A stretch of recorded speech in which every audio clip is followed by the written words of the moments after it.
For over 70 years, the Korean Peninsula has been split in two, North and South Korea, divided by one of the world's most fortified borders. The South thrives as a modern democracy, while the North remains isolated under a rigid regime. This division is more than a line on a map. It's a deep wound for a people who once shared a single identity. To understand how this happened, we must look back at the forces that tore this ancient nation apart.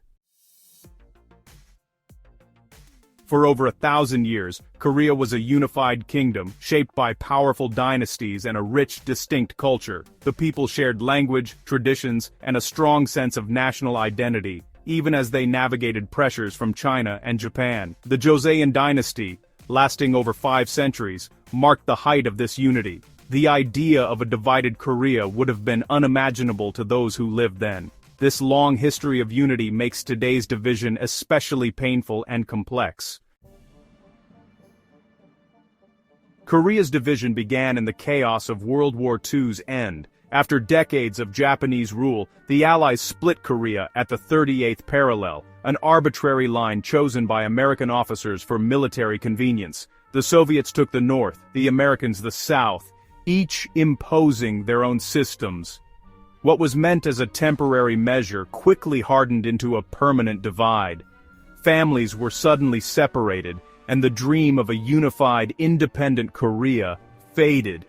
The fate of Koreans was now shaped by Cold War rivalry, not their own will.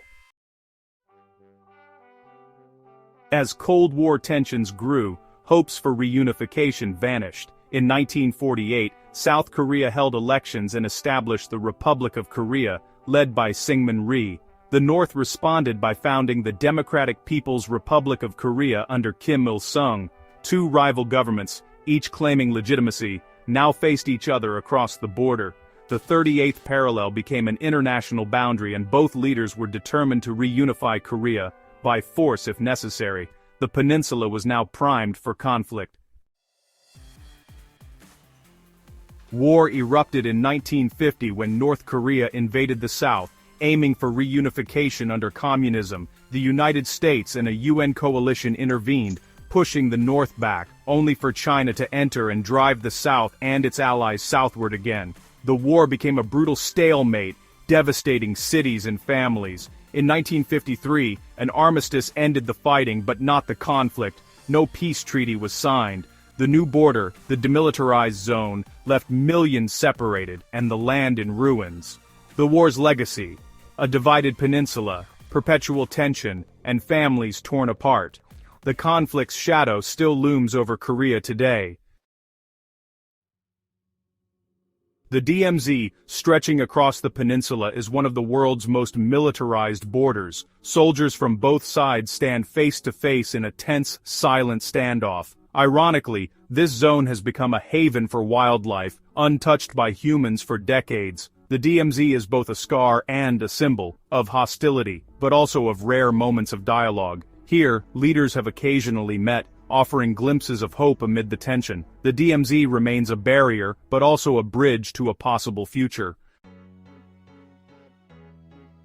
After the war, North and South Korea took radically different paths. North Korea, with Soviet and Chinese support, built a centralized, totalitarian state focused on military power and self-reliance. South Korea, aided by the U.S., transformed from poverty to prosperity through rapid industrialization and export-driven growth. The South's journey to democracy was hard-fought, culminating in free elections in 1987.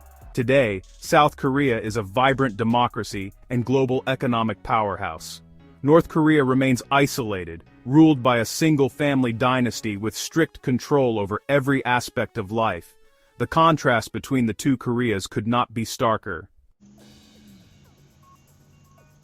Daily life in South Korea is defined by modernity, technology, and global connectivity. Its citizens enjoy high living standards, freedom, and cultural influence worldwide. In North Korea, life is marked by isolation, state control, and persistent shortages. Most North Koreans have no access to the internet or outside information. South Korea is a respected global player. North Korea is isolated, facing international sanctions. The two societies have grown so different that they now seem worlds apart.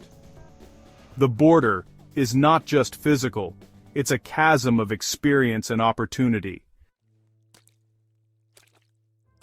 The deepest wound of Korea's division is personal. Millions of families separated, many never to reunite. Occasional family reunions offer brief, emotional meetings, but most die without closure. For younger generations, the other Korea feels distant and unfamiliar.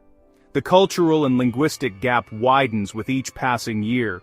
Reunification remains a daunting challenge, economically, politically, and socially. Yet the hope for one Korea endures, rooted in a shared past. The story of Korea is one of resilience, loss, and the enduring dream of unity. If you found this story meaningful, please like, subscribe, and share to help others learn about Korea's journey. Thanks for watching,